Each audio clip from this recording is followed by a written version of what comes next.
Doctor గారు నా కంఠస్వరం ఆడవాళ్ల గొంతులా ఉంటోంది. దాంతో నలుగురిలో మాట్లాడలేకపోతున్నాను. ఇది హార్మోన్ల సమస్య అని ఆండ్రాలజిస్ట్ ను కలవమని కొందరు సూచించారు.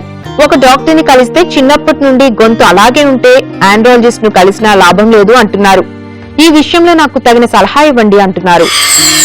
ఆయనకి చిన్నప్పటి నుంచి విన్నట్లయితే మాత్రం హార్మోన్ సమస్య కాదన్నది. ఇప్పుడు మన మగవాళ్ళకి వాయిస్ బొంగురుగా ఉంటుంది, కాస్త ఆడవాళ్ళ వాయిస్ సున్నితంగా ఉంటుంది, సుకుమారంగా ఉంటుంది. ఎందుకు ఉంటుందంటే ఆడవాళ్ళకి సంబంధించిన స్వరతంతులు ఉంటాయి, ఇక్కడ లారింగ్స్ అంటాం.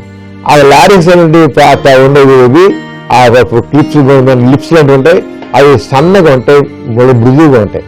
అంటే ఆడవాళ్ళ గొంతుకు చాలా మధురంగా ఉంటుంది. మగవాళ్ళకి దండగా తయారవుతాయి, రఫ్గా ఉంటాయి. అంటే దండ వయసు వస్తుంది మగవాళ్ళకి.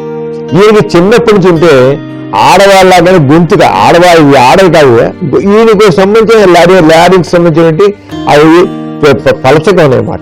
ఆయనకి అలా ఉన్న జెనెటిక్గా కాస్త వచ్చుంటాయి. అలా కాకుండా ఇటీవల కాలంలో వస్తే మాత్రం ఏమైనా హార్మోన్ డిఫెక్ట్ ఉందేమో చూపించుకోవాలి. అసలు చూపించుకోవచ్చు. హార్మోన్ డిఫెక్ట్ చూపించేసి ఉంటే దాన్ని వాడుకుంటే మాడైపోతుంది. ఎందుకంటే మేల్ సెక్స్ హార్మోన్ అంటే టెస్టోస్టెరోన్ హార్మోన్ తక్కువైతే గొంతుగా అరంగా సాఫ్ట్గా ఉండడానికి అవకాశం ఉంది. అంటే అప్పుడు అన్ని కేసుల్లో మనం మేల్ సెక్స్ హార్మోన్ టెస్టోస్టెరోన్ తక్కువైతే ఇంజక్షన్ ఇచ్చుకుంటే మందులు ఇచ్చుకుంటే నార్మల్ అయిపోతుంది గొంతుగా. ఆడవాళ్ళ గొంతుగా ఉండాల్సిన లేదు.